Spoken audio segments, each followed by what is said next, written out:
Es 11 de septiembre, el Día de Cataluña ha arrancado con normalidad después de los últimos años y a esta hora está previsto que comience la manifestación de la Diada en Barcelona. La edición de este año del Día de Cataluña pone a prueba la capacidad movilizadora de un independentismo que llega dividido y sin estar en el gobierno por primera vez desde hace 14 años. Enseguida vamos a ver imagen en directo de lo que está ocurriendo en la capital catalana y esta tarde vamos a ver el respaldo en la calle de esta llamada de las organizaciones y partidos secesionistas para volver a las calles. Ese es el lema de la manifestación de esta tarde.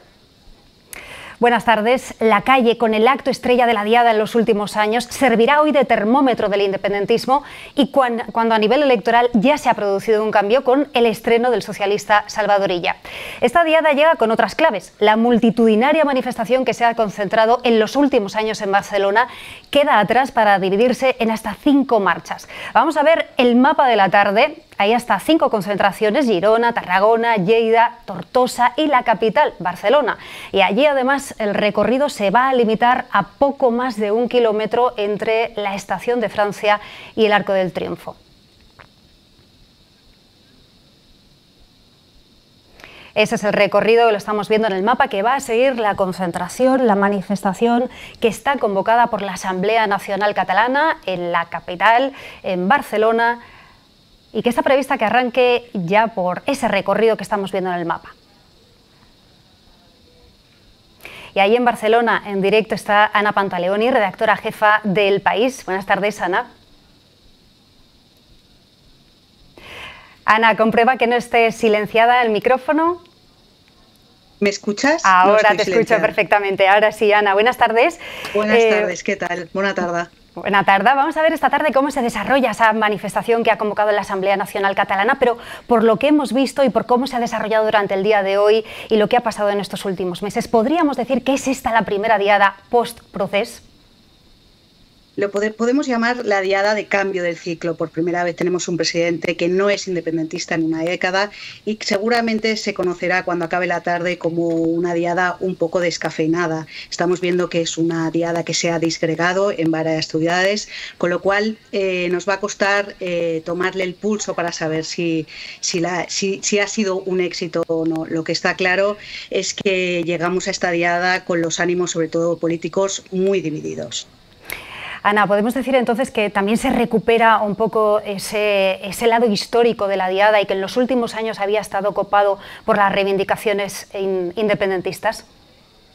Bueno, lo que vamos a ver lo que estamos viendo ya, la manifestación ha arrancado ya en Barcelona y estamos viendo que se pide la independencia y se pide la vivienda digna, pero también estamos viendo críticas a Esquerra. Vamos a ver que la calle va a servir hoy en esta manifestación para criticar ese apoyo de los republicanos que han conseguido hacer a Salvador Illa presidente de la Generalitat. Eso es lo que vamos a ver hoy, bastantes críticas y bastante ruido entre los partidos que, como decía, llegaban bastante divididos a esta manifestación. Veremos, como dices, a lo largo de la tarde cómo se va desarrollando esa manifestación que ya ha empezado en las calles de Barcelona, pero Ana, sí que se ha visto un cambio también en las últimas convocatorias, sobre todo desde la de 2014, que fue la gran concentración, y a partir de ahí sí que parece que se ha ido perdiendo ese poder movilizador. ¿En qué punto está ahora mismo ese músculo en la calle del independentismo? Pues el músculo en la calle está como está un poco el independentismo, está en baja forma. Venimos de tantas jornadas históricas con tantas cifras impresionantes que yo creo que hoy va a ser una jornada normal, de manifestación normal. Vemos en las frases que se han dicho hoy cierto escepticismo y cierto decaimiento. Por ejemplo, Borràs decía que el independentismo no tiene derecho a rendirse. También en Òmnium veíamos que decíamos que había que dejar de lado el mal humor y los reproches. Es decir, llegamos pues eso, en un cambio de ciclo, con un presidente que es socialista y que está dispuesto a hablar de servicios públicos y que ayer en su primer discurso institucional de esta diada no mencionó ni la amnistía ni la financiación, 2 temas que han sido centrales en el discurso político de los últimos tiempos, y que quiere pasar página y empezar otra etapa. Ana, tanto la Asamblea Nacional Catalana como Òmnium se han marcado como objetivo, y tú decías también algunas de las últimas declaraciones de estas últimas horas, recuperar esa unidad y al menos ese poder que tenían en la calle, pero ¿es un objetivo fácil de conseguir con el contexto actual? No es fácil por el cambio de ciclo y también porque los líderes que han llevado el independentismo hasta hoy están en baja forma. Es decir, en Esquerra no sabemos quién está ahora, quién acabará venciendo esa batalla entre Marta Rovira y Oriol Junqueras. Puigdemont vino y se fue muy rápido y está a la espera de que se le aplique la amnistía, con lo cual los que tienen que liderar este camino tampoco están en muy buena forma. Vamos a escuchar, Ana, si te parece, a la portavoz del Govern sobre cómo habían preparado la edición de este año. Es la primera diada con un presidente socialista desde hace 14 años y hay que remontarse 20 años atrás para encontrar esa primera diada con un presidente socialista en la Generalitat. Pasó con Maragall en el año 2004 y estos últimos días, cuando estaban preparando la convocatoria de este año, la portavoz del Govern decía que habían respetado la programación que se había hecho en los últimos años con los gobiernos de Esquerra Republicana. Vamos a escucharlo. Fue diseñada, obviamente, por el equipo de gobierno anterior, de Esquerra Republicana y al presidente Aragonés. Yo creo que tuvieron la sensibilidad y el acierto de pensar en que este 11 de septiembre se podría desarrollar en diferentes escenarios políticos y creo que fue un acierto pensar en una campaña transversal. Es un fuerte mensaje también en contra de los postulados, ¿no?, de la extrema derecha. No es solo trasladar la idea de unidad de Cataluña, sino también de luchar contra la idea de aquellos que la quieren disgregar y confrontar. Ana, ¿es significativo este mensaje que han lanzado desde el Govern, tanto mantener esa programación de Esquerra como también ese mensaje de unidad y contundencia contra la extrema derecha? Es muy significativo y es la estrategia socialista. Por un lado, respetar lo que ha hecho Esquerra, que les agradecen ese voto, ese apoyo que han tenido y lo que hacen es respetar en la diada, pero lo vamos a ver con otros ejemplos. Yo creo que se van a centrar en los presupuestos y también van a respetar bastante la obra de gobierno de Pere Aragonés. Es decir, están intentando tender esa mano, ese puente a Esquerra. Ana, muchísimas gracias por tus claves.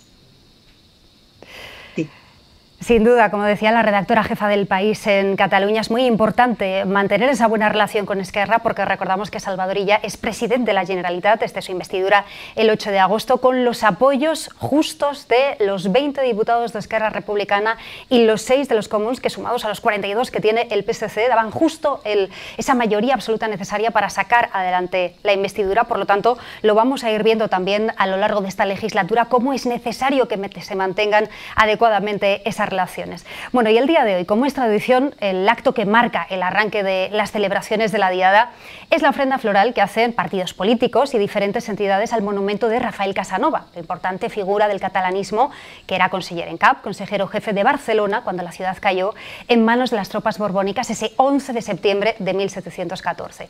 En los últimos años, esta ofrenda ha sido además escenario de protesta, o bien de un sector más duro del independentismo que pitaba a sus dirigentes por no hacer más para conseguir la secesión de la vía unilateral, o de los contrarios al independentismo. Y hoy esa pitada ha sido para Esquerra, lo estamos viendo ahí en esas imágenes, y Pere Aragonés.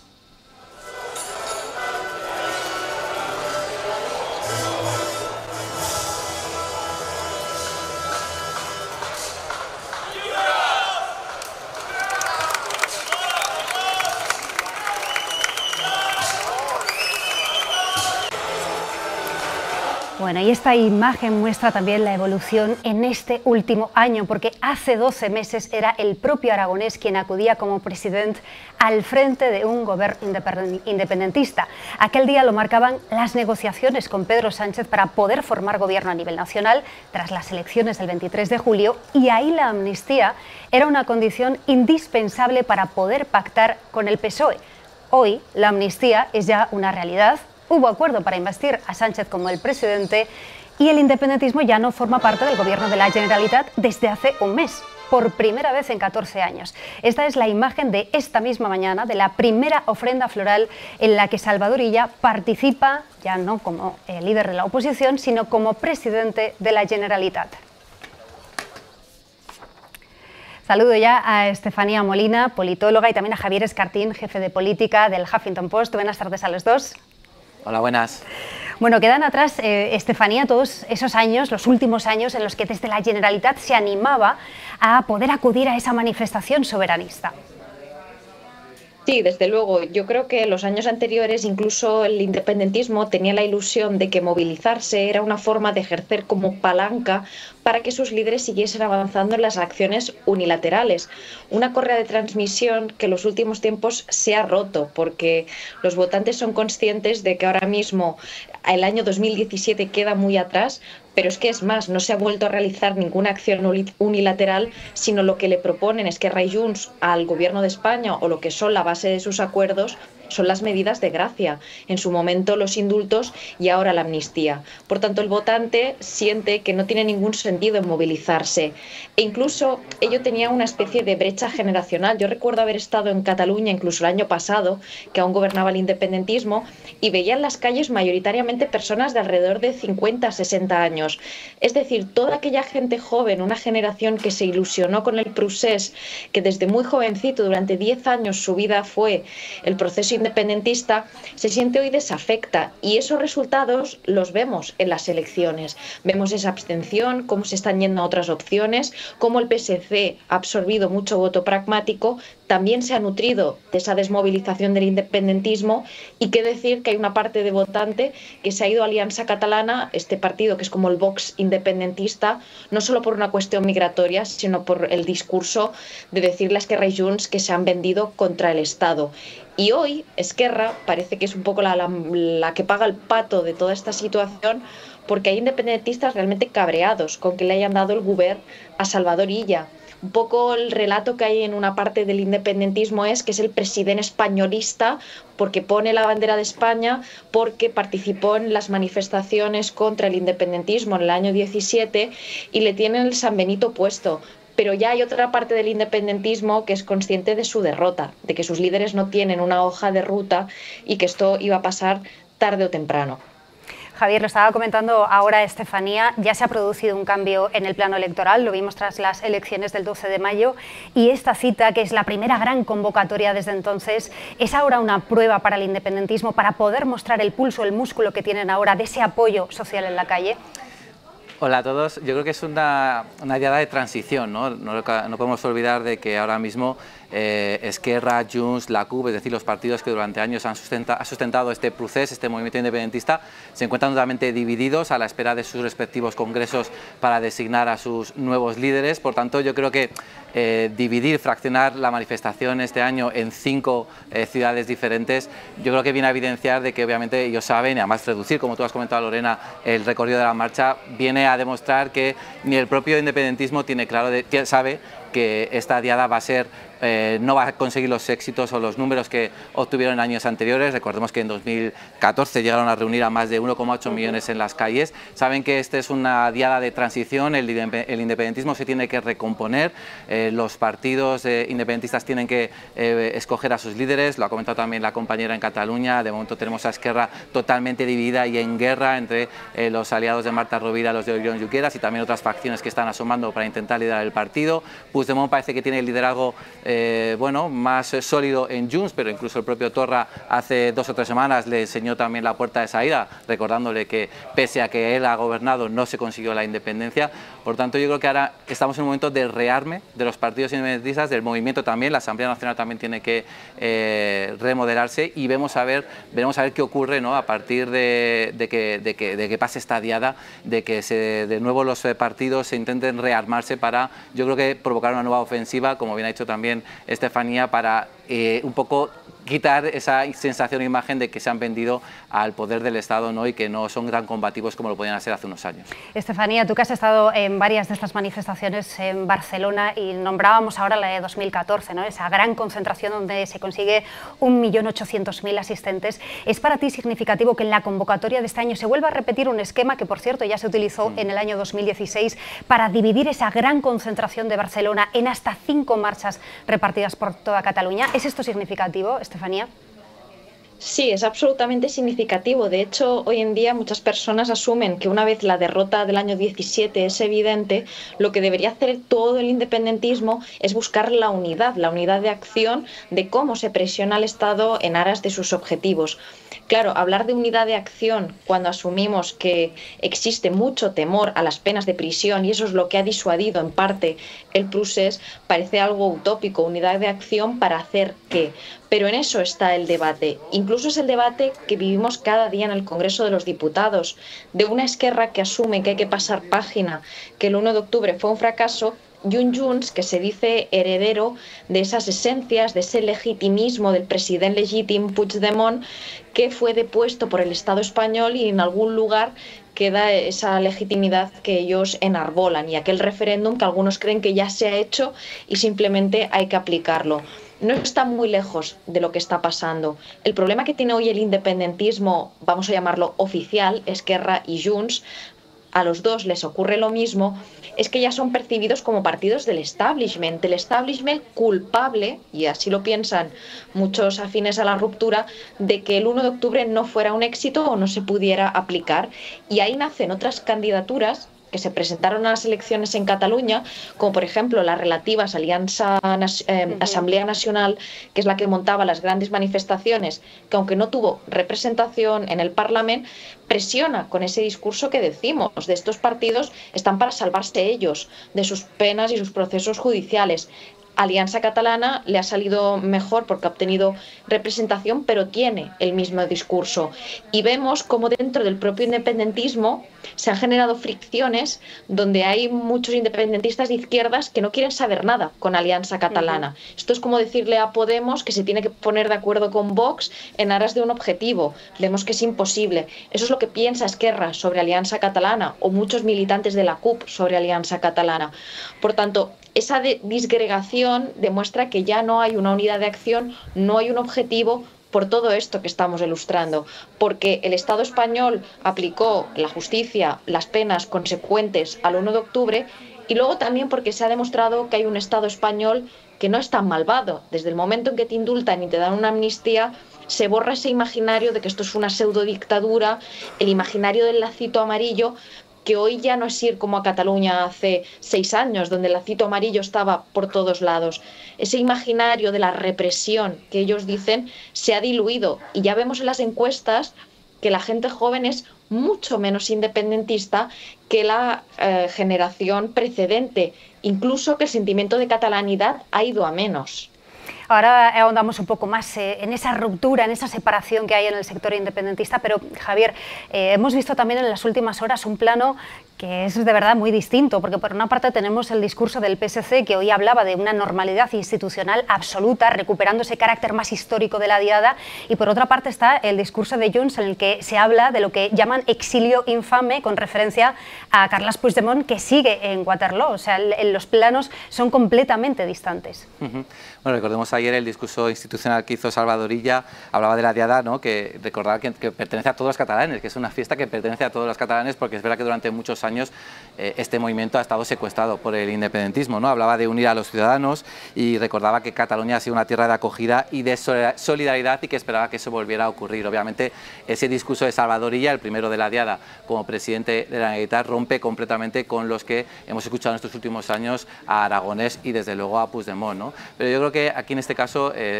como bien ha comentado Estefanía, yo creo que hay mucho desencanto entre la ciudadanía, especialmente entre la gente más joven, que durante años le han alimentado la idea de que podían vivir en una Cataluña independiente, han visto como ese objetivo no se consiguió y a partir de ahí luego llegó la crisis, la pandemia, veníamos también de la crisis económica, es decir, ahora mismo vivimos en una España muy diferente a la que teníamos hace unos años y yo creo que ese mensaje ahora mismo no ha calado, como bien ha dicho también Estefanía, la gente más joven, y así lo demuestra también los diferentes estudios que están haciendo en Cataluña, hay una mayor desafección con respecto a lo que se refería a la identidad catalana. Recordemos también que en el propio CEO, el CIS catalán, catalán decía que un 53% de los catalanes estaban en contra de la independencia de Cataluña. Era el mayor registro de toda la serie histórica de este estudio.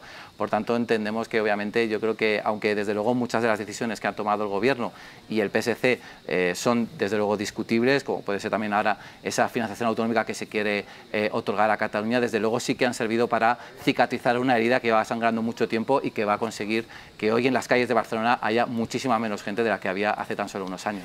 Pues mira, justo estamos viendo imagen en directo de esa concentración principal en la capital catalana, en Barcelona. Se había convocado para dar inicio a las 4 de la tarde y para terminar a las 17:14, haciendo un guiño a ese año 1714. Esta es imagen en directo de la manifestación convocada por la Asamblea Nacional Catalana y Òmnium, por las entidades soberanistas, por el Día de la Diada. Es la primera diada, el primer día de Cataluña que se celebra con un presidente socialista, sin que el independentismo esté en el poder desde hace 14 años. Recordamos que para encontrar la primera diada que se produce con un presidente socialista hay que remontarse al año 2004. Veremos a lo largo de esta tarde cómo es la asistencia a esa convocatoria que han hecho las entidades soberanistas y que va a servir sin duda como un pulso para poder medir su efecto en la calle, para poder medir su músculo movilizador en las calles, con ese apoyo social que ha sido tan fundamental para el movimiento independentista, sobre todo en los últimos años y sobre todo después de esa gran concentración del año 2014, que es la que llegó a superar el 1.000.000 de asistentes, y a partir de ahí se empezó a perder apoyo, sobre todo a partir del año 2017, poco antes de que se produjera ese referéndum de independencia. Estefanía, en esta diada, Esquerra y Junts, también la CUP, llegan en un momento, lo hablábamos ahora también, definitorio, en el que es clave para redefinir sus estrategias y también sus liderazgos. ¿En qué punto están? Sí, digamos que parece que el procés va mutando, va cambiando la sociedad catalana, pero ahí siguen Oriol Junqueras y Puigdemont, que aspiran a anquilosarse al frente de sus respectivas formaciones.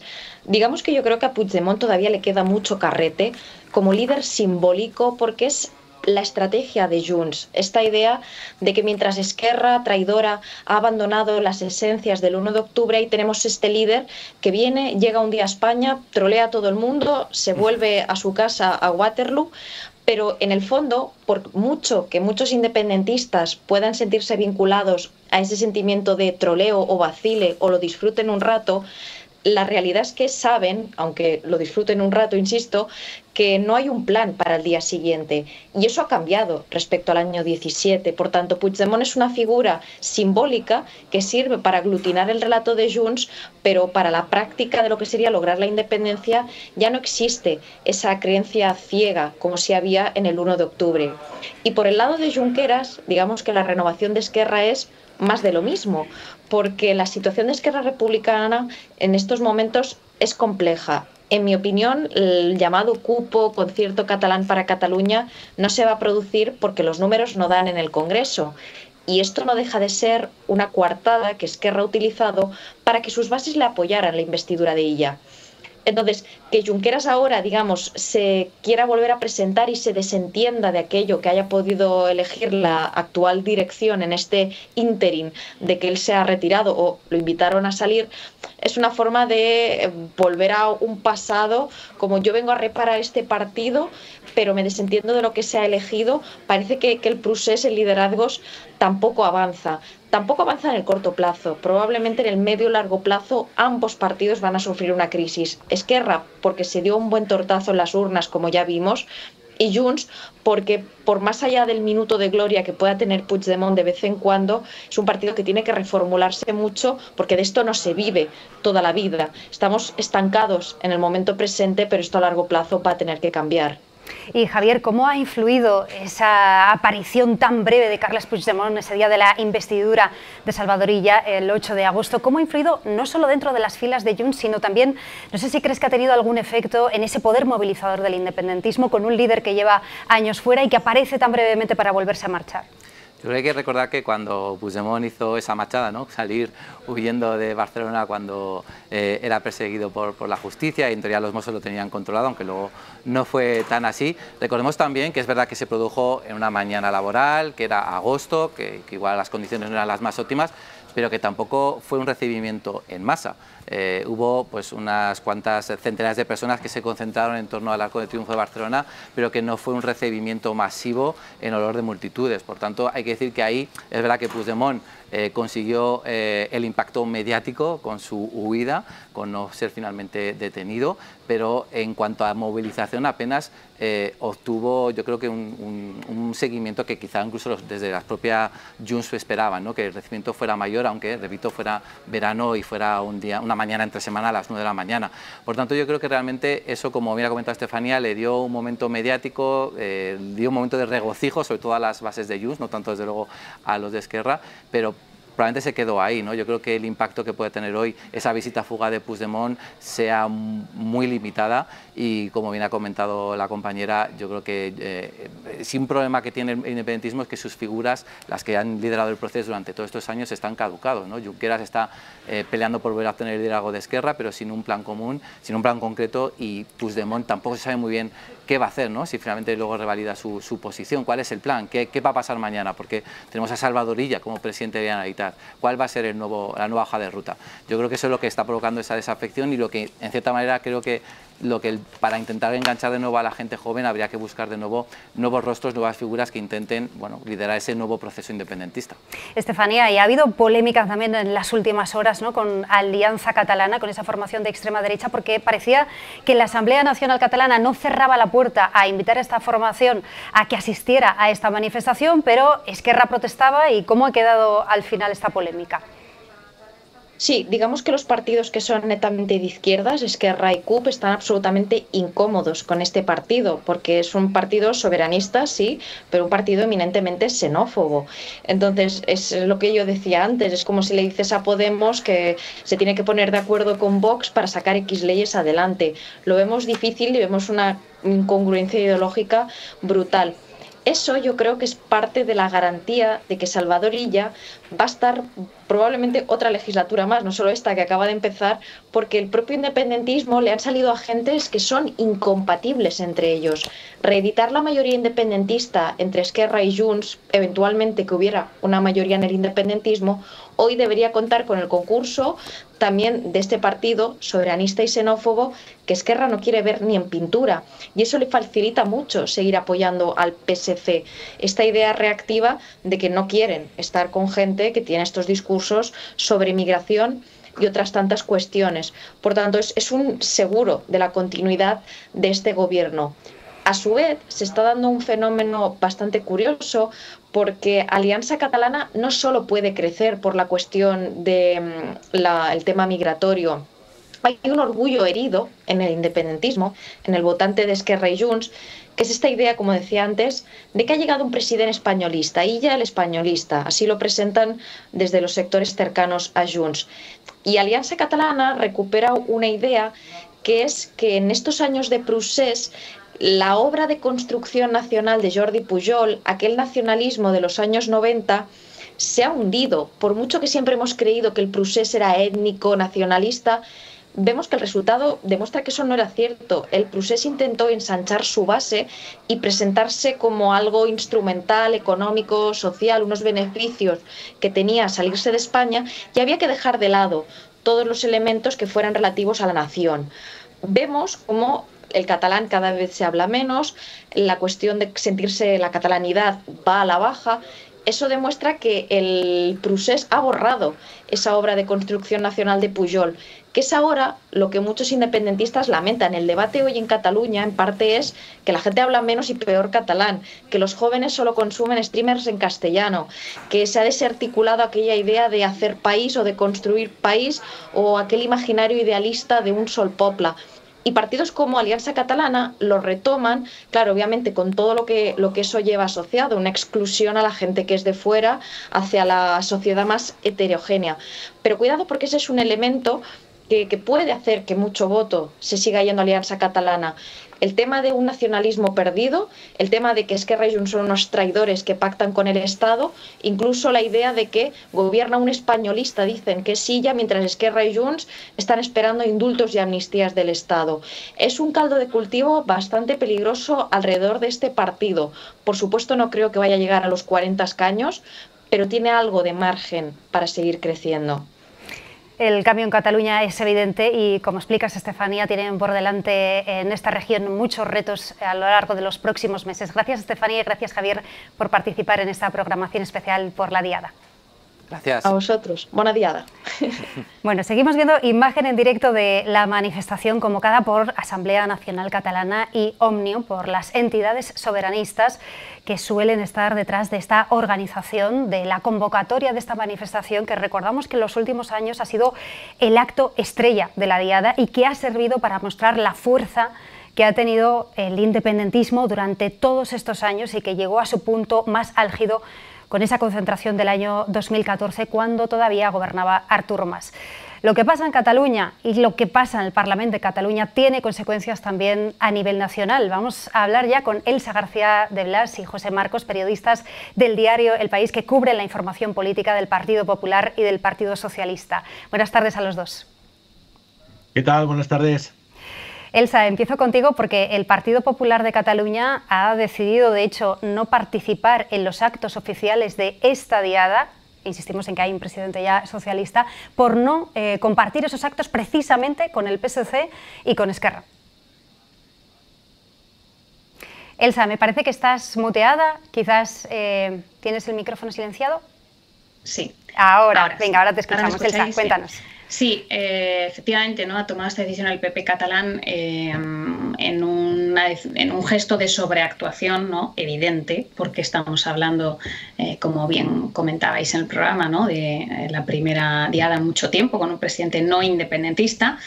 Y sin embargo, el Partido Popular toma esta decisión, como digo, sobreactuada, tratando de escorar a Salvador Illa, ¿no? Hacia el nacionalismo.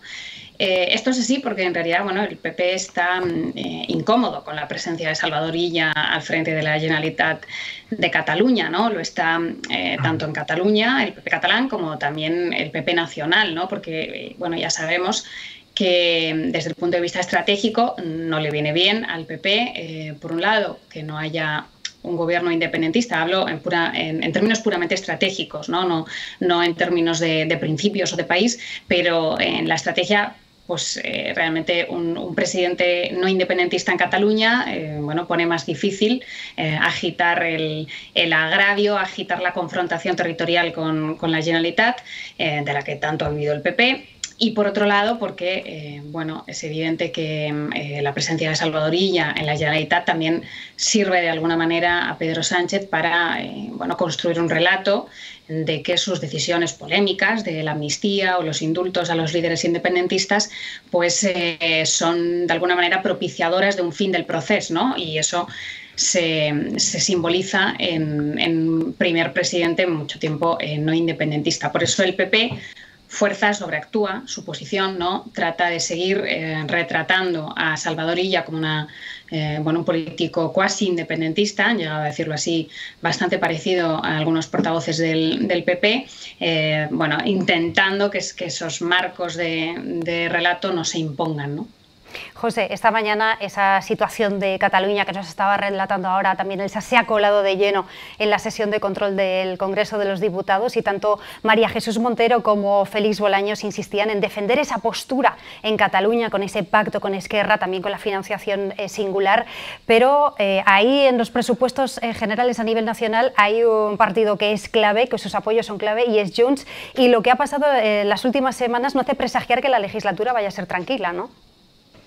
Bueno, por un lado está clarísimo que Junts ahora mismo es una incógnita, un enigma para el Partido Socialista, para Moncloa, ¿no? Y te lo reconocen en privado y habrá que ver qué decisión toma Junts en su congreso de octubre, ¿no? Cuando decida su liderazgo, si opta por la vía posibilista de los pactos o si se mantiene, digamos, aferrado al proceso, ¿no? Al 1 de octubre. Entre tanto, hay dos cuestiones importantes. Hoy lo estamos viendo ya con la Diada. Ayer llamó mucho la atención que en la rueda de prensa posterior al Consejo de Ministros no hubo ninguna pregunta referente a la Diada.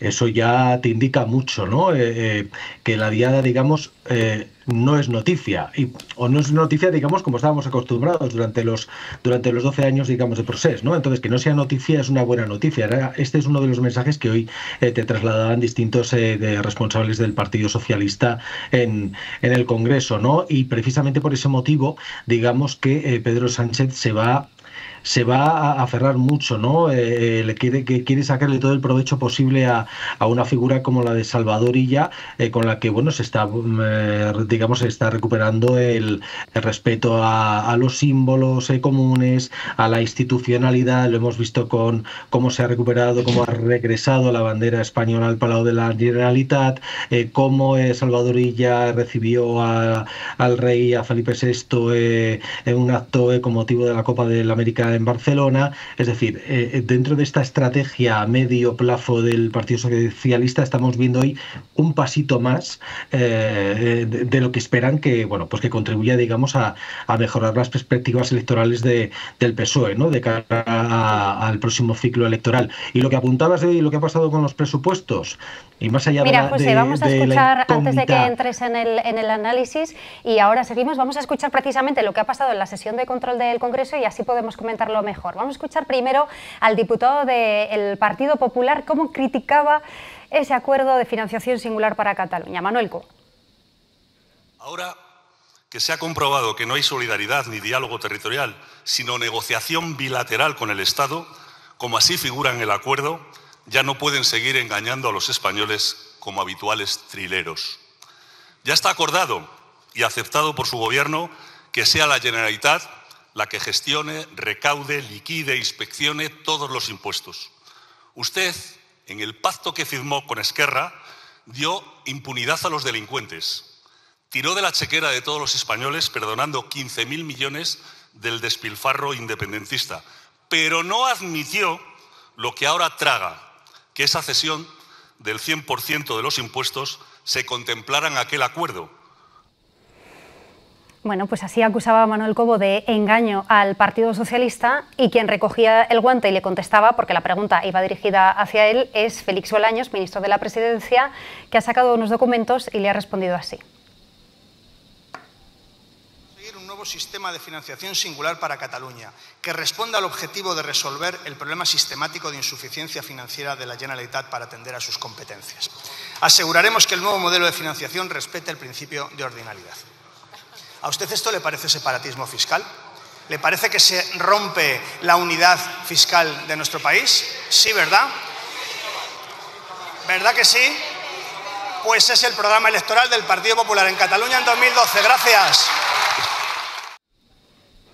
A ver, José y Elsa, que los dos habéis estado en el Congreso esta mañana y de hecho, por lo que veo, seguís allí los dos.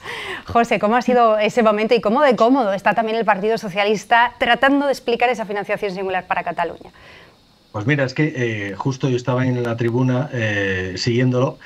Y claro, ha habido muchísimas risas, ¿no?, por parte de toda la bancada socialista, bueno, y de los socios de la investidura, ¿no? Porque claro, luego te trasladaban a algunos diputados que decían, bueno, ¿cómo es posible que el Partido Popular caiga en este anzuelo que le ha lanzado Félix Bolaños? Para empezar, los estrategas del Partido Popular se deberían de conocer su programa electoral en las elecciones catalanas de 2012, porque por ahí ha encontrado una veta, un filón que va a explotar al máximo posible el Partido Socialista. Y eso que Bolaños, digamos, ha sido un poco prudente, no ha optado por destacar los mismos términos que aparecen en el acuerdo suscrito entre PSC y Esquerra, ¿no? En el pacto, en el programa electoral de 2012, el Partido Popular también hablaba de una financiación singular para Cataluña y planteaba que tanto la agencia tributaria estatal como una agencia tributaria catalana, bueno, pues que cooperasen para la gestión, recaudación y liquidación de los tributos directos e indirectos en Cataluña. Es decir, unos términos muy, muy similares, semejantes totalmente a los que se emplean ahora en el acuerdo, ¿no? Al Partido Socialista hoy le ha venido también bien cómo Junts ha criticado el acuerdo con Esquerra. Míriam Nogueras, la portavoz de Junts, ha dicho que lo ha definido como morralla. Entienden que Esquerra, bueno, pues ha sido engañada por el Partido Socialista, o que se habría dejado engañar, porque la opción habría sido, si no hubiera habido investidura de Salvador Illa, una repetición electoral en la que Esquerra había llegado en unas condiciones malísimas. Y bueno, digamos que sería una salida válida tanto para Esquerra como, bueno, y qué decir para el PSC, ¿no? Porque digamos que el texto es lo suficientemente ambiguo como que para que las distintas partes puedan, digamos, centrarse en las partes que más les interese, ¿no? Dentro de la financiación singular hay un aspecto importante que, bueno, fuentes del gobierno señalaban a que Junts va a tener complicado de explicar que vuelva a votar en contra de la senda de estabilidad. Esto supondría que las comunidades autónomas y ayuntamientos perderían alrededor de 11.500 millones para los 2 próximos ejercicios, ¿no? Para dedicarlos a sanidad, educación, dependencia, servicios sociales. Claro, esto para los más de 300 alcaldes de Junts, pues podría ser complicado de explicar, ¿no? Te trasladaban hoy fuentes de la cúpula del gobierno, que está haciendo sobre todo mucho hincapié y cargando mucho aquí las tintas contra el Partido Popular, porque recordemos que es el partido que gobierna en la mayor parte de España, pero bueno, también digamos que ya le estaban lanzando estos mensajes sotoboche a Junts, ¿no? Recordemos que Junts fue clave para que la senda de estabilidad bueno, no fuese aprobada por el Congreso en la votación que hubo el 23 de julio. Vamos a ver ahora lo que sucede en estas próximas semanas. Elsa, ¿y qué dicen en el Partido Popular? Y también, ¿cómo está la unidad dentro de las propias comunidades que gobierna el Partido Popular, que son 11 comunidades, y ya hemos visto a 2 en las últimas horas, Andalucía y Comunidad Valenciana, que parece que se han desligado un poco de esa estrategia a nivel nacional de no negociar, de no pactar nada de manera bilateral con Pedro Sánchez? Pues, a ver, el PP ha definido como uno de los ejes estratégicos de su oposición en este nuevo curso político el rechazo al concierto económico para Cataluña, ¿no?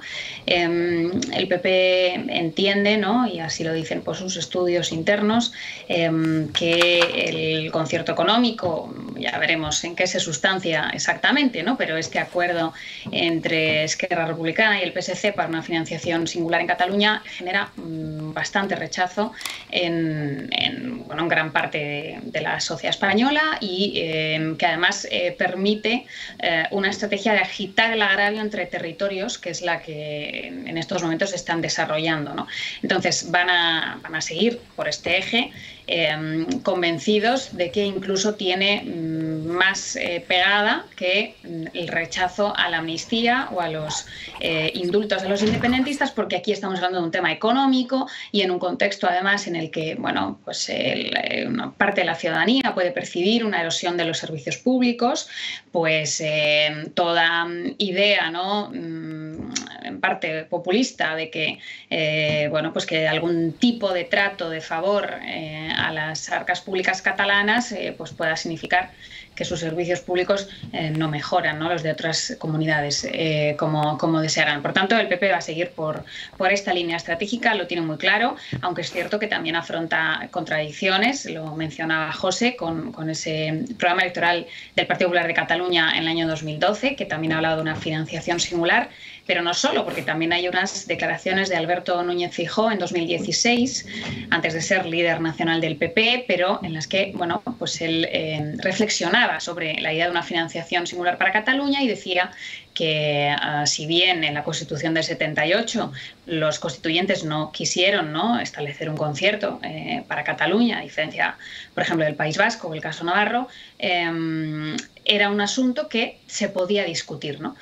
Bueno, pese a estas contradicciones que efectivamente el Gobierno está utilizando, hoy lo hemos visto en la sesión de control, el PP está convencido de que el rechazo al concierto económico para Cataluña o la financiación singular para Cataluña es un filón para, bueno, no solo para su parroquia, sino incluso para otros ciudadanos con bueno, visiones progresistas, pero que reciben con rechazo este asunto, ¿no? Y luego, en torno a la financiación autonómica, como bien decías, pues efectivamente el PP quiso escenificar, ¿no?, una gran exhibición de unidad el viernes pasado con una cumbre de varones llevando a todos sus presidentes autonómicos a firmar un documento que establecía un frente común, una estrategia común en torno a la financiación autonómica, y en la que se decía, y en ese acuerdo, ¿no?, en ese texto, documento, se puso negro sobre blanco que los presidentes del PP se comprometían a no tratar, utilizaron el verbo tratar, a no tratar en reuniones bilaterales cualquier asunto relacionado con la financiación autonómica. Esto fue, además, a instancias de Isabel Díaz Ayuso, que ha liderado esta posición.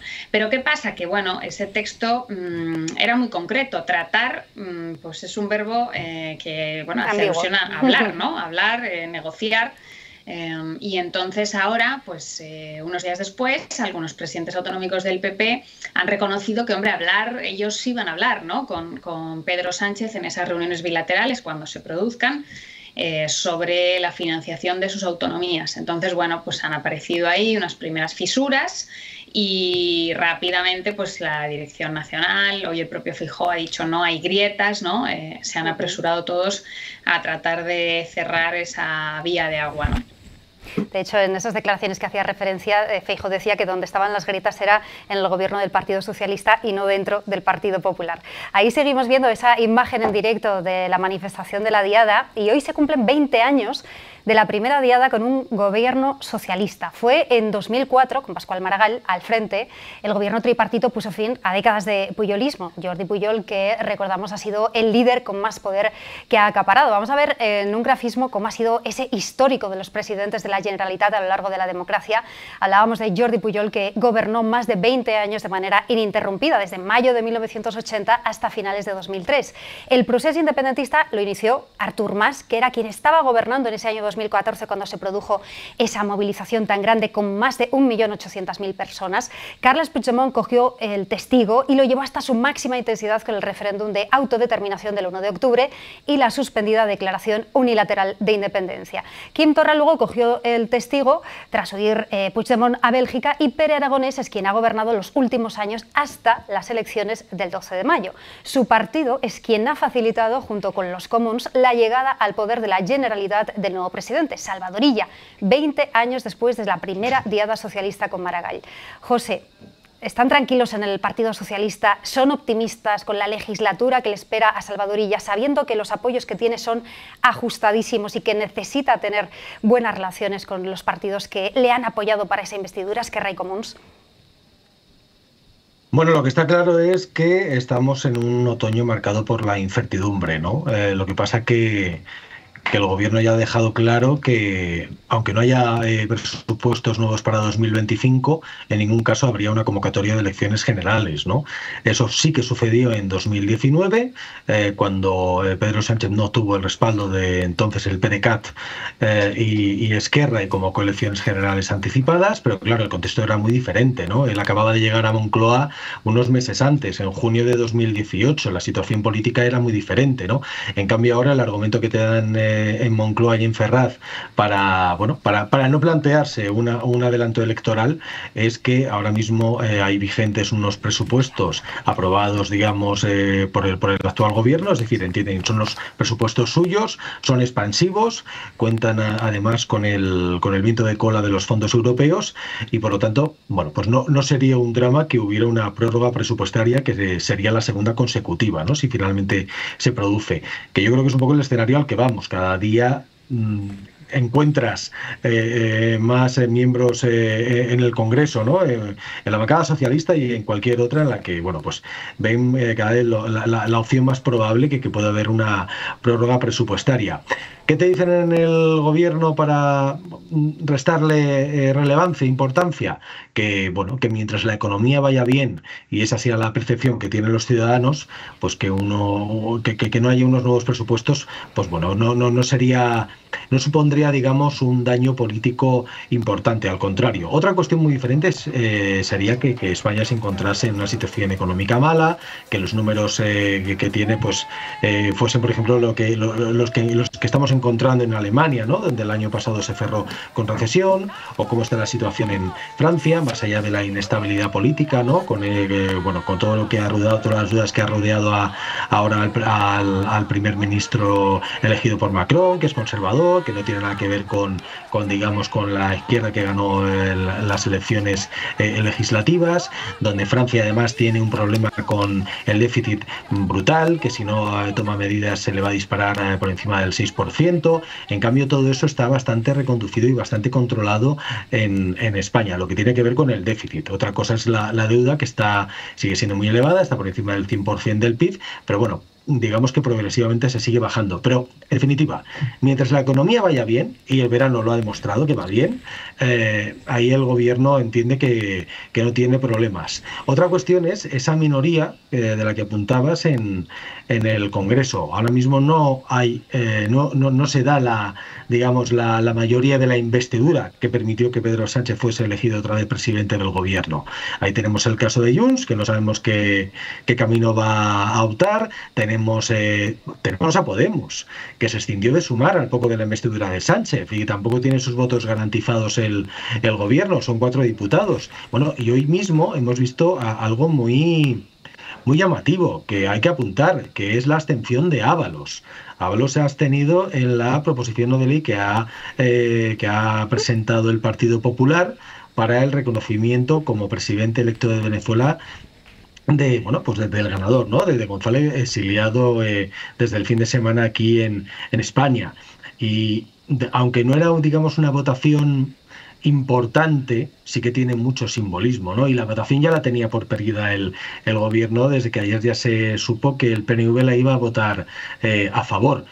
Pero quieras no, que Ábalos haya elegido esta votación tan simbólica para desmarcarse por primera vez de sus antiguos compañeros de bancada, pues es un aviso a navegantes de lo que podría suceder.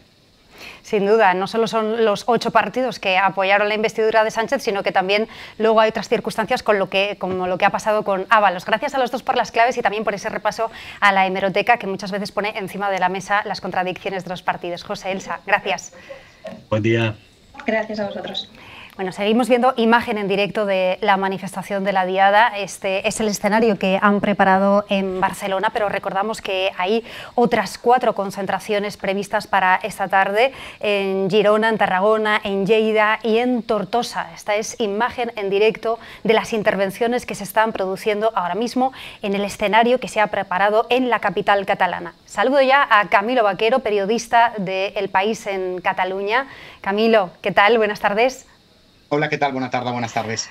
Camilo, ahora entramos un poco en el apoyo a esas manifestaciones de los últimos años, pero para empezar, ¿qué dicen los últimos barómetros del Centro de Estudio de Opinión de Cataluña con respecto al independentismo? ¿Está perdiendo apoyo y hay alguna diferencia también por sectores de edad, por ejemplo, entre los jóvenes? ¿Qué dicen los datos?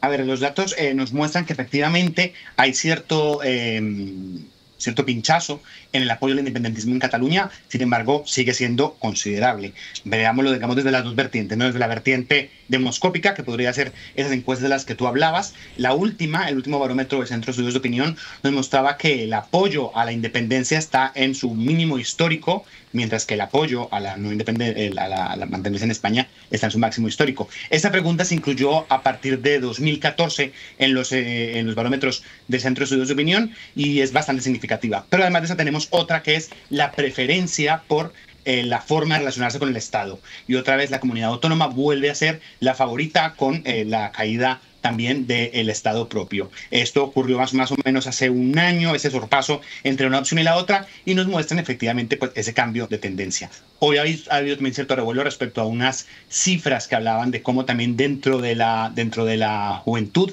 habría perdido la autodeterminación, como sentirse más catalán o nada más español o tan catalán como español, pero es verdad que se los puntualizaba hace un momento que esas cifras son muy parecidas a las que había antes del 2010, antes de que digamos que comenzara a crecer el órdago independentista en Cataluña, con lo cual digamos que la sensación que al menos se puede sentir en la calle también de alguna manera es como un cierto viaje al pasado, o cierto cerrar un paréntesis de un momento político muy efervescente, muy fuerte, pero que volvemos digamos como a ese momento previo al 2010, previo al proceso. Eso sería como, digamos, como lo que las encuestas nos muestran. Por otro lado estaría, evidentemente, lo que las urnas nos han dejado en las últimas elecciones catalanas. 1,3 millones de votos para las fuerzas independentistas que perdieron también la capacidad de tener la mayoría absoluta en el Parlamento y, por tanto, la capacidad de veto y también de formar gobierno, que estarían lejos de los 2 millones de votos que obtuvieron en 2017, que ha sido su máximo histórico. Unas elecciones, recordemos además, convocadas bajo la aplicación del artículo 155 de la Constitución, cuando se intervino el autogobierno en Cataluña. Con lo cual estamos hablando de 1,3 millones de votos, son muchísimos votos. Hay una gran parte de Cataluña que sigue considerando que la relación política no está bien ajustada, pero de todas maneras, si trasladamos esos votos ya, digamos, a la manifestación en la calle de lo que es la diada, de lo que habían sido esas diadas de estos últimos 10 años, pues evidentemente yo creo que nos encontramos no ante un pinchazo, porque de todas maneras yo siempre relativizo mucho las cifras que hemos dado todos estos años respecto a la diada.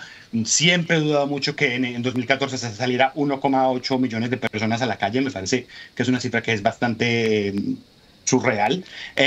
No somos conscientes muchas veces de que es 1,8 millones de personas en la calle. Es decir, estaríamos hablando casi de no sé, al Bernabéu le caben 85.000 personas más o menos, hagan los números, es decir, es brutal, o sea, el hecho de sacar 500.000 personas a la calle, que fue en 2014, digamos que fue la máxima expresión de la diada, rebajarlo 3 veces menos, ¿no? Pero 3 veces menos, pero de todas maneras sigue siendo mucha gente, y entonces obviamente digamos que tenemos esas 3 patas, ¿no? La pata del apoyo demoscópico, la pata del apoyo electoral, y después la gente que 11 de septiembre decide decide salir a la calle y decide mostrar su opción por la independencia en la calle.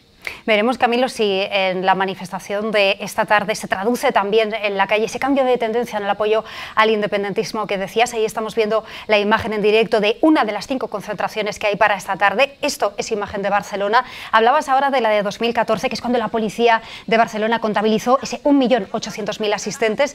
En 2017, y solo un mes antes de la celebración del referéndum y todas las consecuencias que vinieron después, llegó al 1.000.000, según los datos de la policía catalana, y a partir de ahí no ha vuelto a haber un apoyo tan significativo, tan contundente en las calles. En las últimas ediciones la asistencia ha estado en torno a las 100.000 personas. Camilo, ¿qué ha pasado más allá de la cifra concreta para que se pierda ese apoyo, para que pierdan el empuje en la calle los partidos y las entidades independentistas? A ver, yo hablaría de 2 cosas. Primero, yo pondría evidentemente en cuarentena las cifras que siempre hemos estado dando, porque son oficiales, porque son las que tanto la delegación de gobierno o la policía o la organización siempre nos han entregado. Hemos llegado a las lunas de Marte con operaciones con satélites, y hemos operado fetos, pero no hemos desarrollado todavía una manera real de poder contar manifestantes en las manifestaciones, con lo cual el método es muy sencillo. Es decir, por ejemplo, la imagen ahora que estamos viendo del Paseo Luis Companys, el Paseo Luis Companys tiene un área de 31.500 metros cuadrados. Si eso lo multiplicas por 3, dando por entender que por cada metro cuadrado hay 3 personas, eso te da 100.000 personas. O sea, son matemáticas, y estoy siendo bastante generoso porque vemos el escenario, vemos las farolas, vemos las organizaciones, con lo cual esta cifra es muy difícil de calcular, es bastante complicado a ojo, digamos, sin apoyo de la tecnología. Eso por un lado.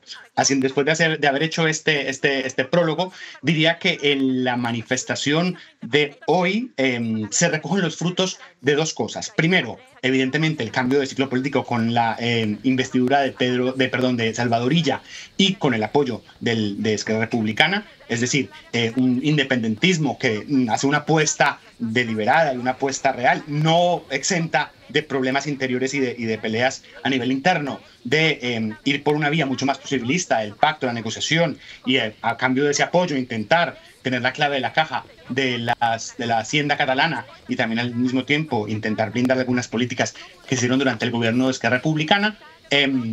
Y después lo que pasó el año pasado, es decir, cuando Pedro Sánchez se apoya en Esquerra y eso a cambio permite, por ejemplo, los indultos, permite ciertos beneficios en algunas partidas presupuestarias, pues evidentemente abrazar esa vía más posibilista generó bastantes reticencias dentro de una parte del independentismo muy pegado a Junts.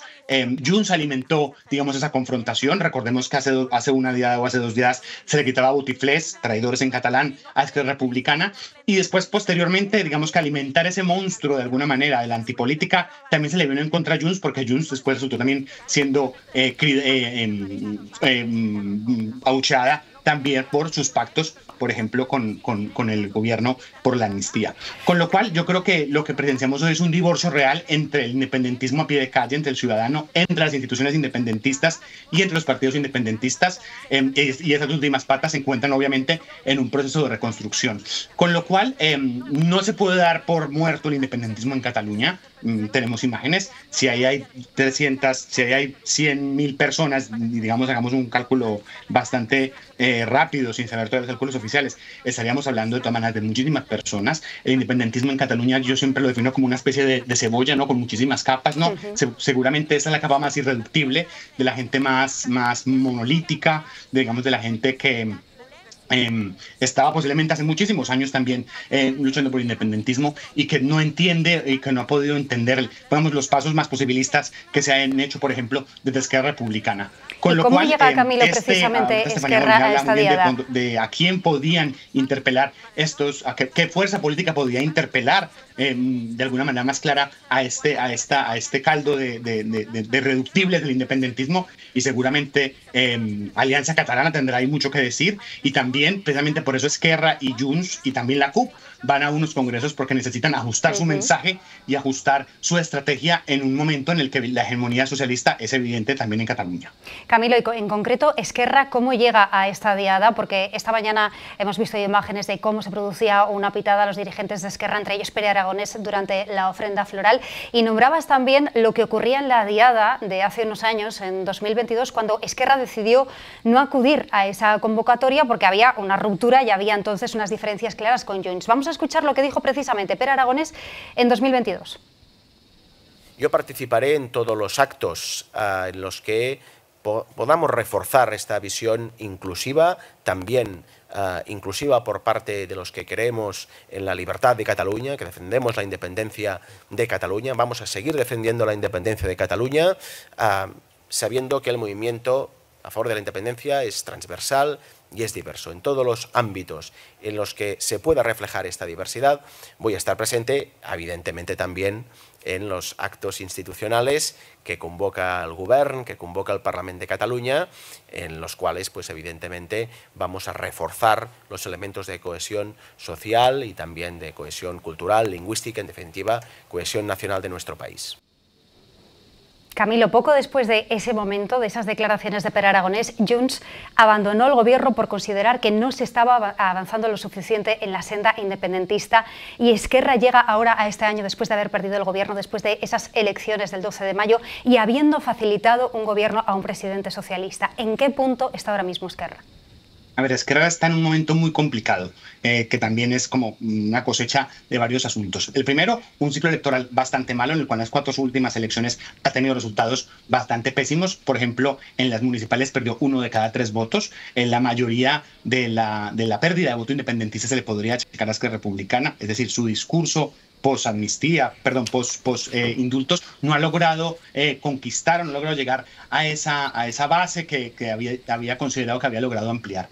Y entonces, digamos que de esa serie, de ese rosario de problemas o de fracasos electorales, pues llegó un momento en el que evidentemente se pide en explicaciones a una dirección que llevaba 14 años en manos de Marta Rovira y de Oriol Junqueras, de una manera férrea llevando el partido. Recordemos que cuando en un partido todo va muy bien y todo es maravilloso y todos son violines y Romero, pues evidentemente nadie se queja, pero cuando las cosas empiezan a ir mal, pues evidentemente salen voces críticas, y entonces el último resultado de las elecciones europeas deriva en un congreso extraordinario tras la renuncia de Oriol Junqueras como presidente de Esquerra Republicana, y ese congreso será en noviembre. Con lo cual están en un proceso, en un momento altamente precongresual, donde evidentemente está Junqueras por un lado, que quiere volver a repetir como presidente del partido, los afines a Marta Rovira, que siguen sin encontrar una cara que le pueda dar visibilidad a esa lista, pero que pugnan por un cambio de caras y que pugnan por una nueva cúpula en el nuevo ciclo electoral que comienza, y después dos candidaturas un poco menores, pero que de todas maneras no dejan de ser significativas, que se llaman Foc Nou y Decidim Barcelona, Decidim Esquerra, perdón, que lo que quieren es impugnar completamente lo que ha sido la hoja de ruta de Junqueras y de Rovira a partir de 2017, y que consideran que es hora de volver a el mandato del 1 de octubre, que consideran que no se debe haber aparcado la vía unilateral de una manera tan clara, y que quieren, digamos, como volver a poner, a subirle decibelios a la reivindicación independentista. Con lo cual, Esquerra llega muy dividida a esta diada. No hemos visto a Oriol Junqueras en la manifestación principal que convocaba la ANC. Se nos dijo que no iba a ir, en tanto Luis Llach le había abierto la puerta de cierta manera a Alianza Catalana, con lo cual no quería esa foto, y además Marta Rovira ha alegado motivos de agenda para no ir a estos actos tampoco. Camilo, pues gracias por las claves en directo desde Barcelona, donde se está produciendo esa manifestación que estamos viendo en imagen. Gracias. Nos vemos, hasta luego.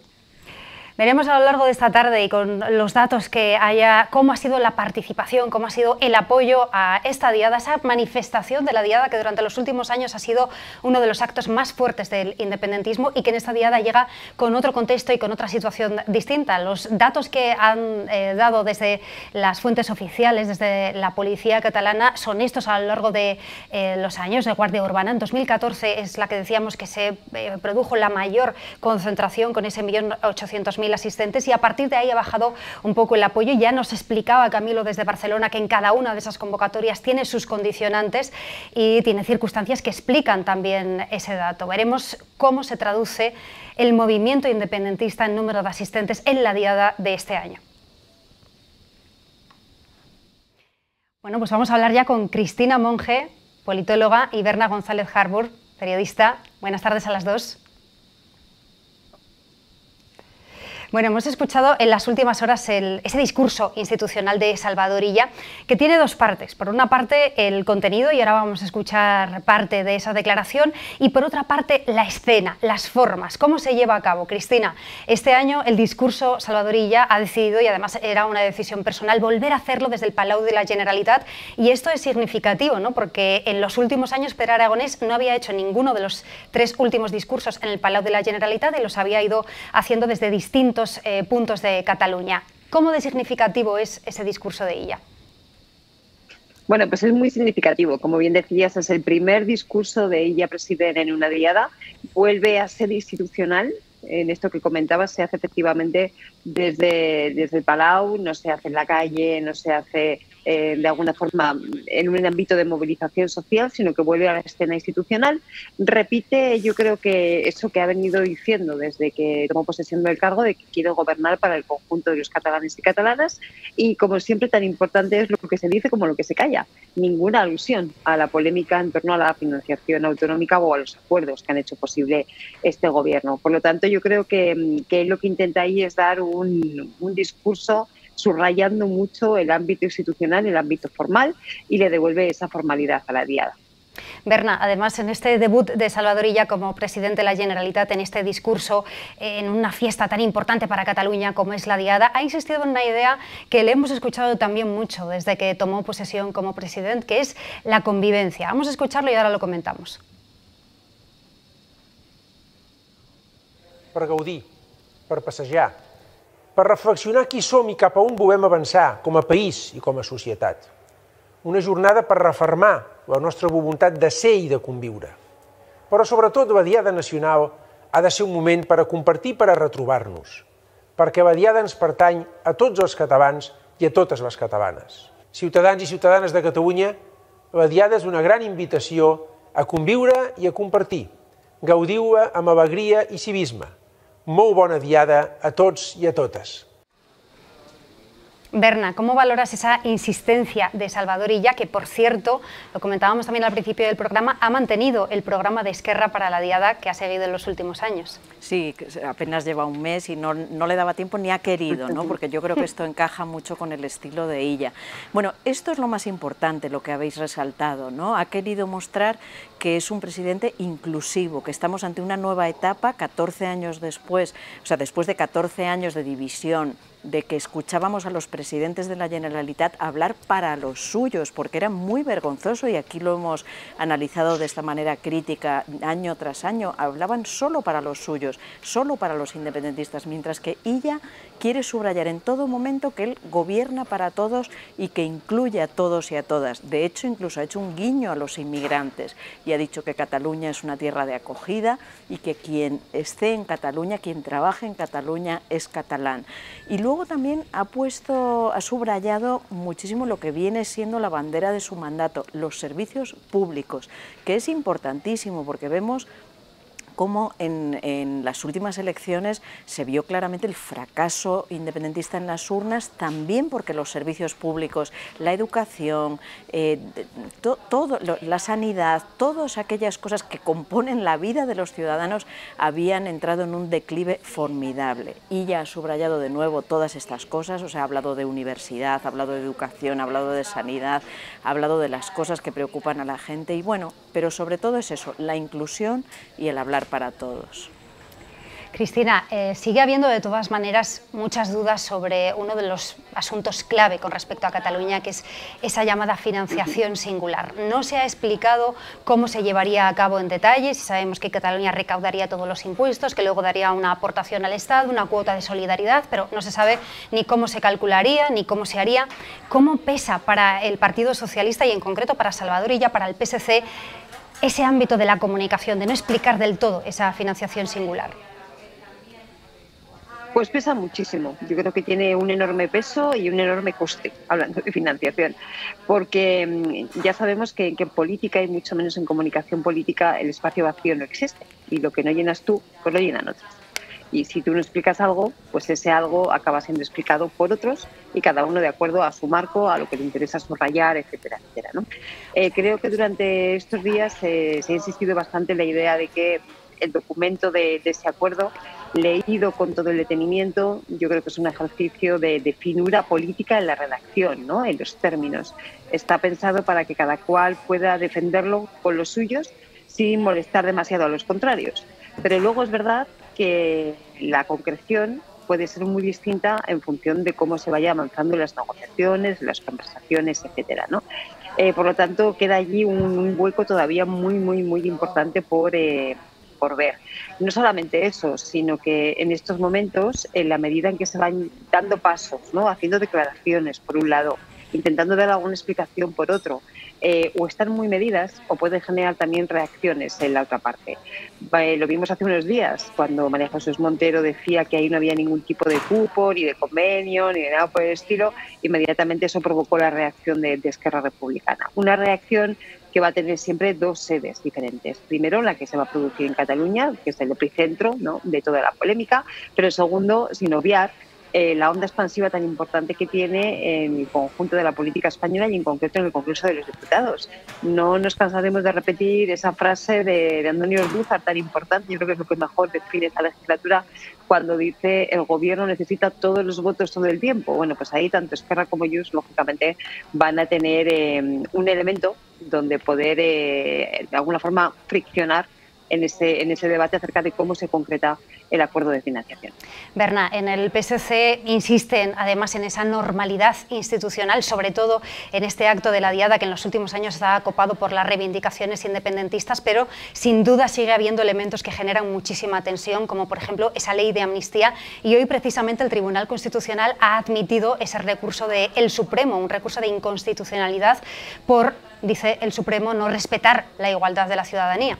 Sí, está todavía todo por hacer, ¿no? Realmente a mí me recuerda, salvando todas las distancias, yo tuve la oportunidad de cubrir muy de cerca el proceso de paz en el Ulster y me acuerdo cómo los acuerdos se parecen a lo que está ocurriendo aquí ahora, ¿no? Es decir, como ha subrayado Cristina, bueno, este es un mínimo común denominador el que han conseguido con estas palabras en ese acuerdo de PSC y Esquerra. Ahora voy al tema del Constitucional y la amnistía, pero, por ejemplo, no olvidemos que hoy mismo Junts, la portavoz de Junts en el Congreso, le ha espetado a la vicepresidenta Montero que es morralla. Esta financiación singular que tanto dolor provoca en filas socialistas, desde luego en el Partido Popular, que tanto en materia de oposición levanta, pues para Junts no es más que morralla. Es decir, lo que para Esquerra es un logro, lo que para el PSC es dejarse algunos pelos en la gatera, para Junts ni siquiera llega al nivel de morralla, ¿no? Dice, es un poco de morralla.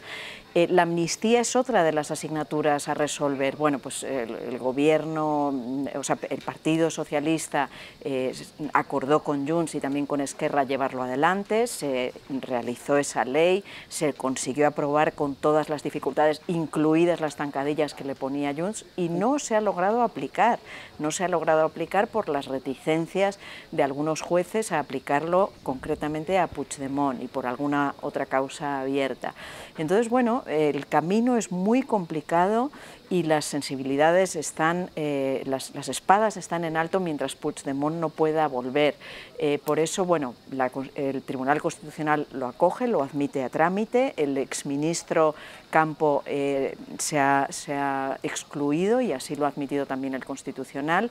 La batalla esta durará 6 meses, pero bueno, sin duda hay carriles de proximidad, como son este acuerdo que ha permitido la investidura de Illa, pero hay otros carriles de velocidad mucho más lenta de lo que quisieran sus protagonistas, porque están llenos de baches, llenos de obstáculos, como son la propia amnistía y esa financiación singular de la que hablábamos. Berna, en todo caso, el contexto es muy diferente con el que teníamos respecto a algunos años anteriores.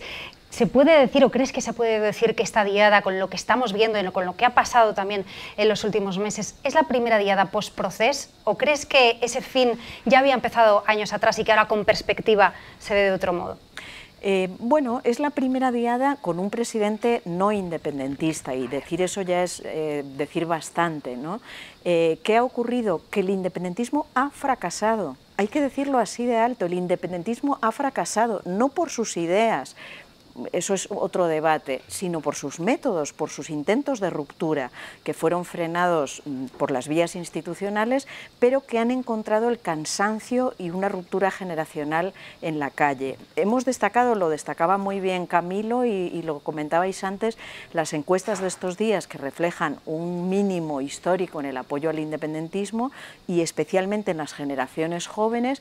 Bueno, esto ya se vio desde hace 1 año y 2, ya se estaba viendo este descenso. La generación de jóvenes, de 16 a 25 años creo que está contra sus padres, como es lógico en cualquier crecimiento generacional. Y si sus padres eran los del independentismo y la ruptura, estos prefieren la autonomía, un 30 y pico por ciento prefiere la autonomía y solo un 27% prefiere la independencia. Y esto era así ya hace 1 año, es decir, primera diada post-procés, bueno, podemos llamarlo así. Lo que está claro es que es la primera diada que escenifica, en la que podemos visibilizar el fracaso del independentismo en mayúsculas. Berna, muchas gracias por haber participado en esta programación especial por la diada. Gracias a vosotros. Seguimos viendo imagen en directo, en este caso de una de las 5 concentraciones, de las 5 convocatorias que se han hecho para la diada de este año en Barcelona. Y ya tenemos un dato de la Guardia Urbana. Esta convocatoria en Barcelona reuniría de momento a 60.000 personas participantes, según los datos que se está facilitando ahora mismo la Guardia Urbana, datos que se pueden leer ahora mismo también en El País. Y en la manifestación de Girona, por ejemplo, ya sabemos que hay 5 convocatorias, según la policía local se habrían manifestado 6.500 personas. En la de Barcelona, el último dato que tenemos hasta ahora de la Guardia Urbana es que la asistencia a esa manifestación de la diada de este año se quedaría en las 60.000 personas. Ahí estamos viendo imagen en directo de una de esas 5 convocatorias, la de la capital catalana, con esos discursos que se están llevando a cabo ahora en el escenario con diferentes dirigentes de las entidades soberanistas. Y se incorpora a la conversación Josu Coello. Josué, cronista político de la cadena SER. Buenas tardes. Josu, creo que tienes el micro silenciado. ¿Puede ser? Compruébalo, a ver. Puede ser, ahora Lorena. Ahora te oigo perfectamente. Josu, que has estado toda la mañana por ahí por el Congreso, se ha colado de lleno también en la sesión de control toda la actualidad catalana y además ya se ha visto también un poco el tono de esta legislatura porque ha coincidido la diada con el arranque del curso para los diputados y las diputadas. ¿Y cómo ha sido esa sesión de control de esta mañana? Bueno, marcada sobre todo por un tema como es el de la financiación. De hecho, nos fuimos en julio de vacaciones con la financiación, llegó el acuerdo PSC-Esquerra en verano y volvemos de las vacaciones a la actividad parlamentaria con la financiación. De hecho, hoy había hasta 5 preguntas a los ministros en la sesión de control al Gobierno centradas en la financiación.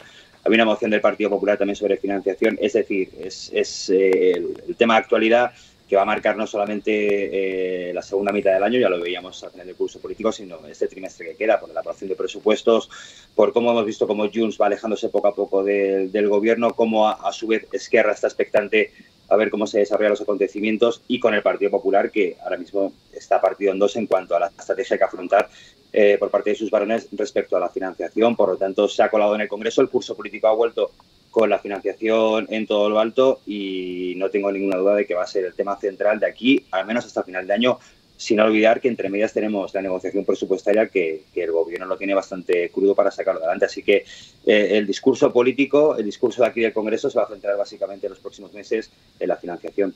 Cristina, ¿y cómo auguras también las dificultades de esta legislatura para el Partido Socialista? Ya sabemos que el bloque que facilitó la investidura está formado por 8 partidos y uno de esos partidos es Junts, que hace unas semanas tumbó esa senda de estabilidad del Gobierno, y veremos lo que va a hacer también en las próximas semanas tras el nuevo intento que va a hacer el Gobierno, pero va a ser difícil contentar a todos con las distintas sensibilidades y poder tener una legislatura sin elecciones, que es lo que quiere Pedro Sánchez. Claro, esa es la clave, ¿no? Lo estaba explicando ahora yo soy muy bien y lo comentábamos antes. Creo que es fundamental tener claro que en esta legislatura es esa fase que decía, buscar todos los votos todo el tiempo. O sea, el Partido Socialista, salvo que fuera capaz de llegar a un acuerdo con el Partido Popular, con Vox, cosa que no parece bastante fácil, ¿verdad? Pero necesita todos los apoyos de todo el bloque de la investidura. Hoy veíamos como en una votación que tiene mucho de simbólico, ¿no?, en relación al tema de Venezuela y de reconocimiento del resultado electoral. Dos de sus socios, por un lado el PNV y por otro lado el señor Ábalos, no es exactamente un socio, pero se podría considerar como tal, ya estaban haciendo un aviso de que, ojo, no cuentes con nuestros votos de forma incondicional, porque no tenemos por qué votar siempre de acuerdo con el Gobierno, ¿no? Vamos a ver qué pasa con el techo de gasto, con la senda de estabilidad, que es una cuestión fundamental para poder iniciar todo el procedimiento presupuestario.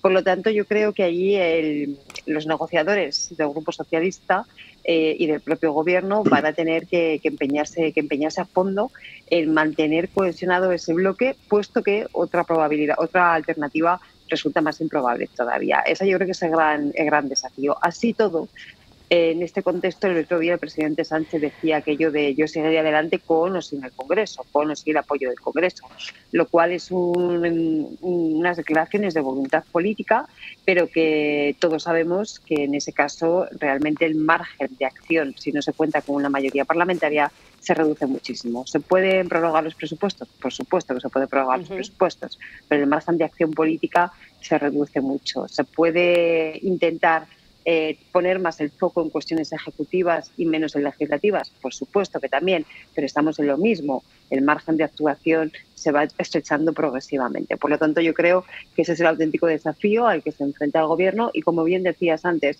el bloque de la investidura es un bloque dispar y en ocasiones incluso con vetos cruzados dentro de los socios. En estos momentos, en relación a la cuestión catalana, hay elementos que pueden contentar a Esquerra que precisamente en cuanto contentan a Esquerra pueden contrariar a Junts o al revés.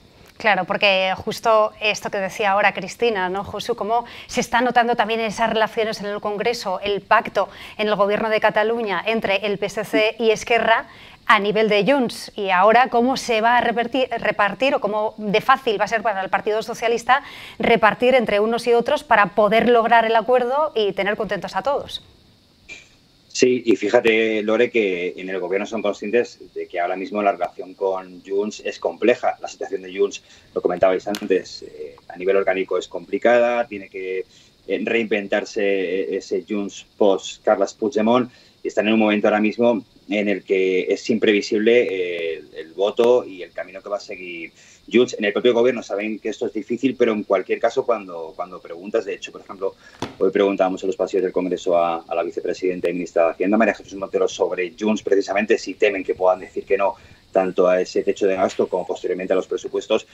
Ellos son conscientes de que es difícil, pero no ponen el foco en Junts. Ellos quieren atraer, creen que en el gobierno, creen que hay margen todavía para poder atraer a Junts, y en el Ejecutivo ponen el foco en el Partido Popular, sobre todo teniendo en cuenta, y es el argumento del gobierno, que con un techo de gasto nuevo las comunidades del Partido Popular tendrían más margen de gasto. Un techo de gasto que no se aprobase supondría menos capacidad de gasto para las comunidades gobernadas por el Partido Popular. Por tanto, en el gobierno saben ahora mismo que la relación con Junts es compleja, también saben que no necesitan porque las mayorías parlamentarias son muy ajustadas, y sin embargo en el gobierno donde ponen el foco no es tanto en Junts, sabiendo que es imprescindible, sino en el Partido Popular, criticando la actitud del Partido Popular, rechazando el techo de gasto y poniendo el foco en las comunidades, y también sabiendo, como decía antes, ¿no?, que dentro del PP ahora mismo hay diferentes almas en cuanto a plantear la estrategia de cara a esa financiación o al menos cómo confrontar ese acuerdo del PSC con Esquerra Republicana.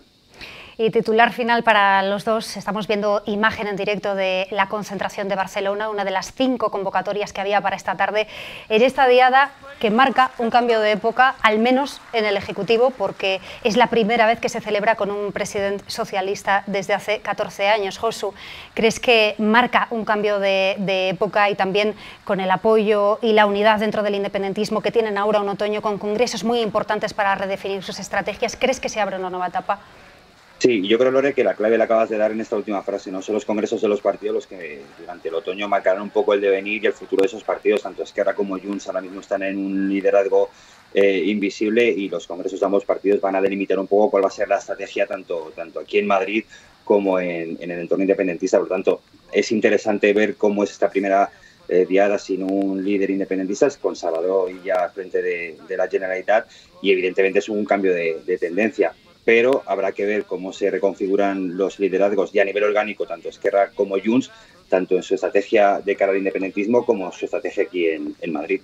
Cristina, ¿crees que se abre una nueva etapa, o que al menos con esta diada se ha visto que quizás se recupera un poco la reivindicación histórica y no tanto de independentismo que se veía en los últimos años?